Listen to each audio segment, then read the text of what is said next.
स्वागत है आपका RM स्टोरी यूनिवर्स में, जहां हम सुनाते हैं वह कथाएं जो सिर्फ इतिहास नहीं बल्कि ब्रह्मांड की धड़कनें हैं। आज हम आपको ले जा रहे हैं उस दिव्य प्रसंग में जहां देवताओं के दूत, अनंत यात्री, देवर्षि नारद स्वयं माया के जाल में उलझ जाते हैं। नारद, जो लोक लोकांतर में घूमकर यह मान बैठे थे कि माया उन्हें छू भी नहीं सकती। क्या हुआ जब विष्णु ने उनके इस विश्वास की परीक्षा ली? किस तरह एक क्षण में उनके 12 वर्ष बदल गए, प्रेम, सुख, परिवार और अंततः विनाश के अनुभव में। आइए शुरू करते हैं आज की अद्भुत कथा।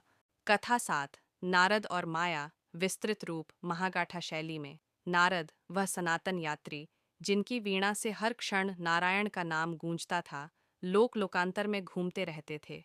उनका हृदय भक्ति से परिपूर्ण था और वे अक्सर मानते थे कि उन्होंने संसार की सभी माया और भ्रम को भलीभांति समझ लिया है। एक दिन वे वैकुंठ पहुंचे। वहां उन्होंने भगवान विष्णु को प्रणाम किया। नारायण, नारद ने कहा। उनके स्वर में गर्व की हल्की झलक थी। माया मुझे कभी परास्त नहीं कर सकती। मैं उसकी सभी चालों को पहचान चुका हूँ।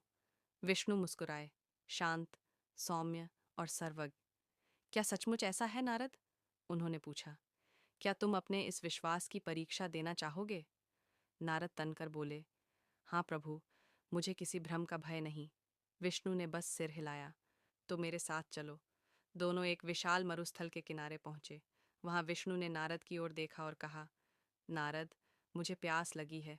क्या तुम मेरे लिए थोड़ा जल ला सकते हो? अवश्य प्रभु, नारद ने उत्साह से कहा। उन्होंने पास ही एक छोटा गांव देखा और उसकी ओर बढ़ गए। गांव में प्रवेश करते ही नारद ने एक घर का द्वार खटखटाया। एक युवती ने द्वार खोला। उसकी आंखें तेजस्वी थीं, मुस्कान मधुर थी। नारद का हृदय एक क्षण के लिए थम गया। उसने उन्हें भीतर बुलाया, जल और भोजन दिया।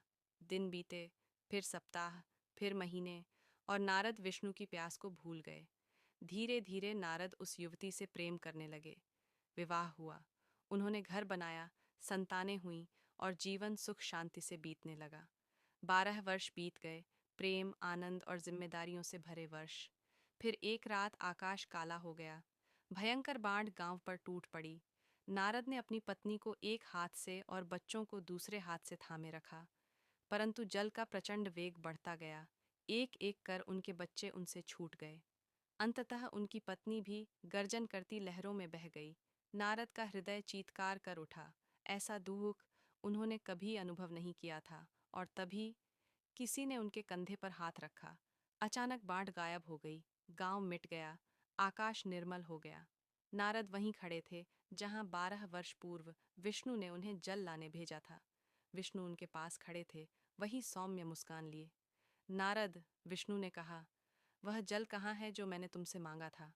नारद कांपते हुए बोले, प्रभु, क्या यह सब माया थी? वे 12 वर्ष, मेरी पत्नी, मेरे बच्चे, वह आनंद और वह पीड़ा? विष्णु ने करुणा से सिर हिलाया। हाँ नारद, केवल एक क्षण की माया भी सबसे ज्ञानी को बांध सकती है। अपने ज्ञान पर कभी गर्व मत करो। सबसे महान भक्तों को भी ब्रह्मांड के रहस्यों के आगे विनम्र रहना चाहिए। नारद ने आंसुओं से भरी आंखों से प्रणाम किया। उनका गर्व गल गया। उनकी भक्ति और गहरी हो गई। इस प्रकार नारद ने सीखा कि माया केवल भ्रम नहीं है, वह स्वयं अस्तित्व का ताना बाना है, इतना शक्तिशाली कि एक दिव्य आर्ष को भी बहा ले जाए। तो मित्रों, यह थी वह अनोखी कथा जहां देवर्षि नारद ने जाना कि माया केवल भ्रम नहीं, वह ब्रह्मांड का सबसे सूक्ष्म और शक्तिशाली सत्य है, जिसे नारद जैसा ज्ञानी भी समझ न पाया और पल भर में 12 वर्षों का जीवन जी आया। विष्णु ने दिखा दिया कि ज्ञान कभी अहंकार नहीं बनना चाहिए और सच्ची भक्ति वही है जहां विनम्रता हो। अगर आपको RM स्टोरी यूनिवर्स की यह दिव्य और प्रेरणादायक कहानी पसंद आई हो, तो लाइक करें। कहानियों की इस ब्रह्मांडीय यात्रा में हमारे साथ बने रहने के लिए सब्सक्राइब करें और अगली कथा का संदेश पाने के लिए बेल आइकॉन ज़रूर दबाएं। अगली कहानी में फिर मिलेंगे। तब तक जय Shri Narayan. RM story universe से नमस्कार।